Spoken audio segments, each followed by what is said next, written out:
রাত 12:30। Blue heaven housing complex. Bansdroni এলাকায় প্রায় 7 একর জায়গায় বিস্তৃত বিলাসবহুল বহুতলগুলির একটির 5 তলার ব্যালকনি। বসন্তের মৃদু হাওয়ায় মাথা দোলাচ্ছে টবে লাগানো পিটুনিয়া আর বোগানভিলিয়া। শহর আস্তে আস্তে ঘুমে ঢলে পড়ছে, নাকি জেগে উঠছে বলা মুশকিল। দূরের বাইপাসের রাস্তায় মাঝে মাঝে হুঙ্কার দিয়ে উঠছে কোনো বিদেশি গাড়ির 6000 সিসির ইঞ্জিন।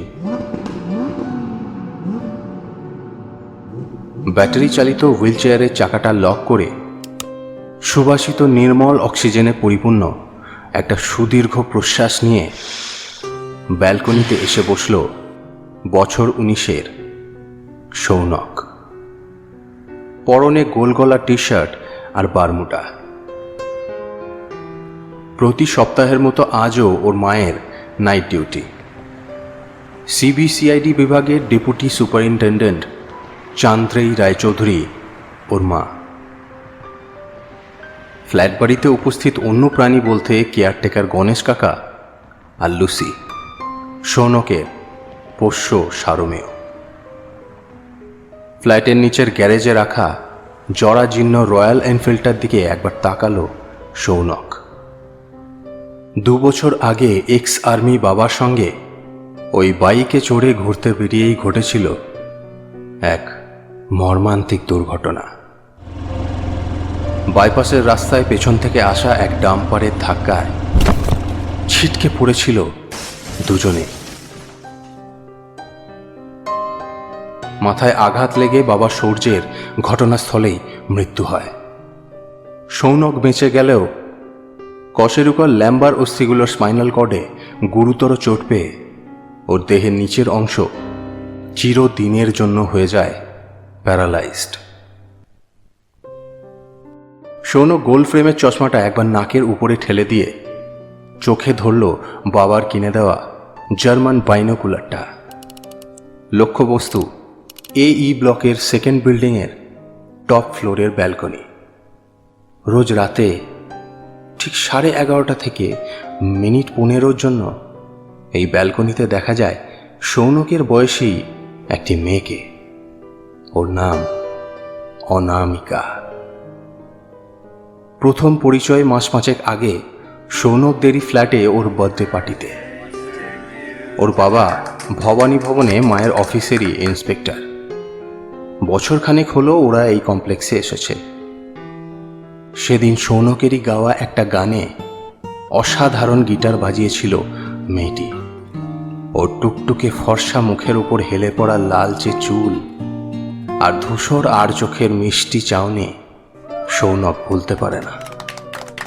ফোন নম্বরও নিয়েছিল সেদিন। ওই ব্যালকনিতে দাঁড়িয়ে কথাও হয়েছিল বেশ কয়েকবার। প্রতিবারই এই বাইনোকুলারটাই সৌনককে অনামিকার অনেক অনেক কাছে পৌঁছে দিয়েছিল। হোয়াটসঅ্যাপেও নিয়মিত যোগাযোগ হয়। গত সপ্তাহে সৌনক তো আরেকটু হলে বলেই ফেলছিল ওর মনের কথা। পরে মায়ের ফোন আসায় ফোন রেখে দিয়েছিল। তবে বিগত 2 দিন ধরে ওর কোনো পাত্তাই নেই, না কোনো ফোন না মেসেজ। ফোনটাও সুইচড অফ বলছে। কি যে হলো কিছুই বুঝতে পারছে না। তাই গতকালের মতো আজ আবার অনামিকাকে একটিবার দেখার আশায় সৌনকের চোখে বাইনোকুলার। তবে প্রায় 1.5 ঘন্টা কেটে গেলেও একবারও ব্যালকনিতে এলো না অনামিকা। একটা দীর্ঘশ্বাস ফেলে চোখ থেকে বাইনোকুলারটা সরালো সৌনক। হুইলচেয়ারের জয়স্টিকটাকে ঘুরিয়ে বেডরুমে ঢুকতে যাবে এমন সময় দূরের সেই ব্যালকনিতে কিছু একটা যেন নড়ে উঠল।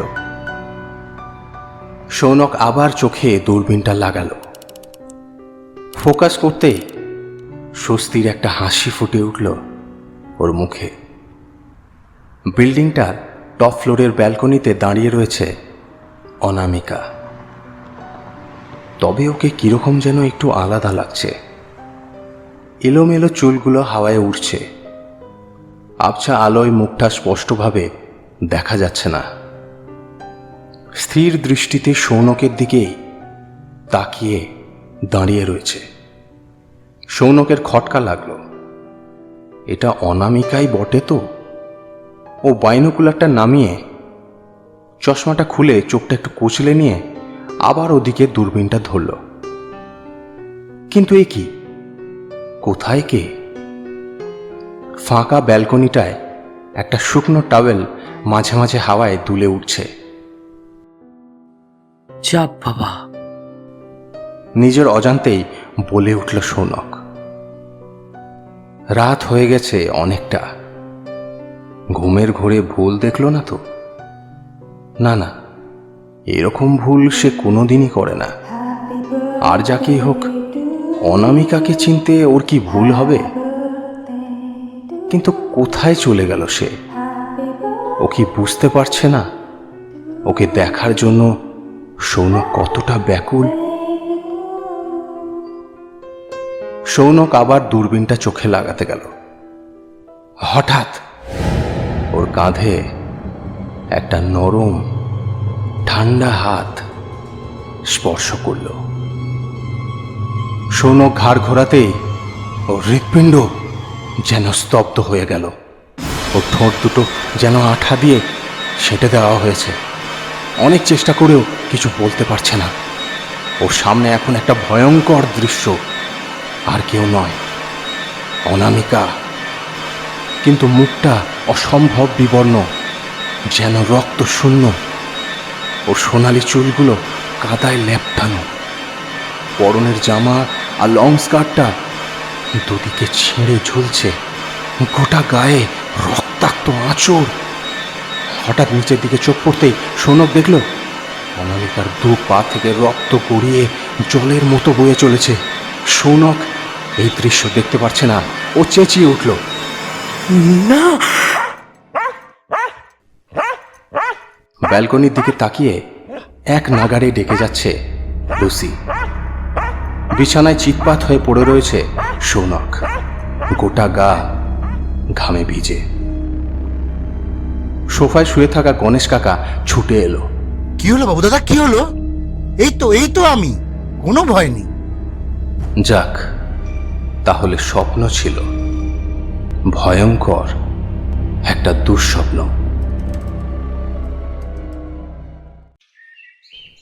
সকাল হয়েছে। মায়ের গলায় ঘুম ভাঙল সৌনকের। উদ্বিগ্নভাবে ফোনে কারো সঙ্গে কিছু একটা আলোচনা করছেন।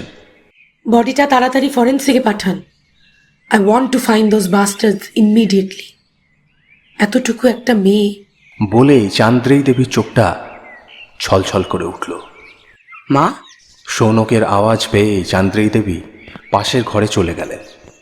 কিছুক্ষণ পর রেডি হয়ে ফিরে এসে বেরোতে যাবেন অমনি, মা! রাতে ভয় পেয়েছিলি? কতবার বলেছি ওসব কনজুরিং দেখবি না।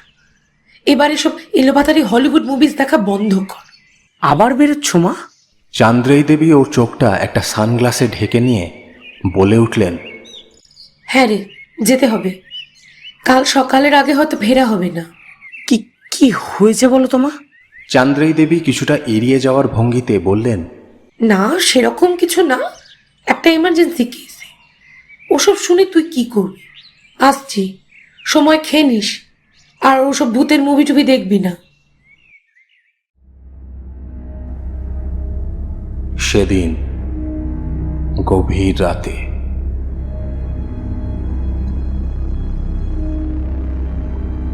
সৌনকের কানে একটা একটানা মৃদু আওয়াজ আসছে। বাইক চালানোর ভটভট আওয়াজ। ও চোখ খুলে তাকালো। এ কি, ও যে বাইক চালাচ্ছে! কানের পাশ থেকে বয়ে যাওয়া হাওয়াটা অসাধারণ, কিন্তু ওর পা দুটো দিব্যি গিয়ার পাল্টাচ্ছে, ব্রেক কষছে। এটা কি স্বপ্ন এ কি করে সম্ভব? যাই হোক, ওর ভালোই লাগছে। ও মনের আনন্দে একবার হা হা করে হেসে উঠল। কিন্তু এ কি? এটা কার গলা? এটা তো কোনো মেয়ের গলা। ও কি মেয়ে হয়ে গেল?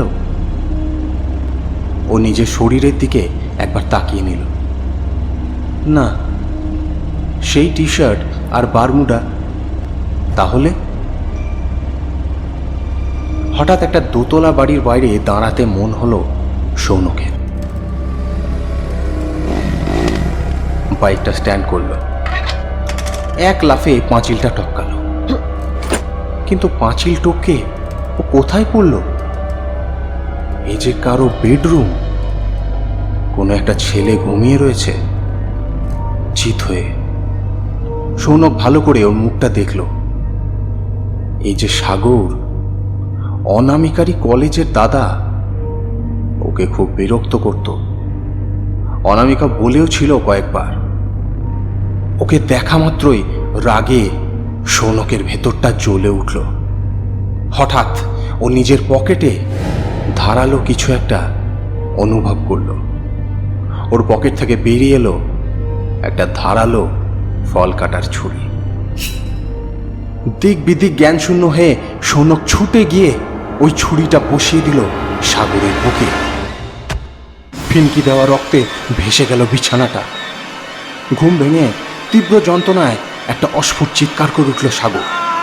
তখনই হঠাৎ বেডরুমটা ফাটিয়ে একটা মহিলা হাসির অনুরণন শোনা গেল।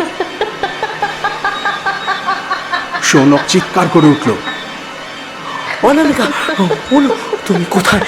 তুমি কোথায় অনু? ফিরে এসো, ফিরে এসো। আমি যে তোমায় খুব ভালোবাসি অনু। আমি তোমায় খুব ভালোবাসি। ফিরে এসো, ফিরে এসো। সৌনক নজর ফেরালো সাগরের দিকে।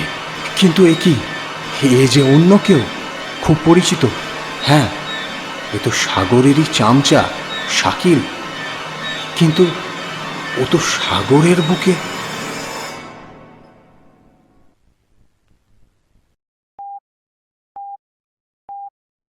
নিকটবর্তী হাসপাতাল। বিনিদ্র চান্দ্রেই দেবীকে আশ্বস্ত করতে করতে ডাক্তারবাবু বলে উঠলেন, ভয়ঙ্কর রকমের একটা শক পেয়েছে ও ঘুমের মধ্যে। স্ট্রেঞ্জ একটা কেস। এটা ওর হরর মুভি দেখার অভ্যেসের জন্য হতে পারে, তবে don't worry, he is safe now. Ganesh perfect টাইমে ওকে না নিয়ে এলে কি যে হতো বলা মুশকিল। চান্দ্রেই দেবীর ফোন বেজে উঠল। হ্যাঁ অনিল। ম্যাম, অনামিকার রেপিস্ট আর মার্ডারারদের খোঁজ পাওয়া গেছে, কিন্তু কিন্তু কাল রাতে একটা স্ট্রেঞ্জ ঘটনা ঘটেছে। কি ঘটনা? সাসপেক্ট সাগর আর শাকিল, যাদের একজনের বাড়ি নোয়াপাড়া আর অন্যজনের খিদিরপুর, দুজনকেই একই সময়ে কাল গভীর রাতে একইভাবে মার্ডার করা হয়েছে। What? Yes ma'am, that is the case. Both were stabbed till death.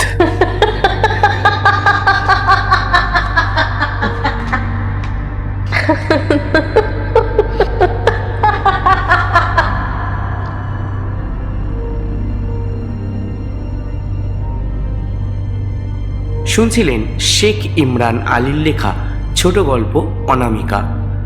সৌনকের চরিত্রে অর্পণ, ডিএসপি চান্দ্রের চরিত্রে সেমন্তী, ডাক্তারবাবুর চরিত্রে শুভ্রাঞ্জন, গণেশ কাকার চরিত্রে অনির্বাণ, ইন্সপেক্টর অনিলের চরিত্রে Subhashis, poster and sound design Imran.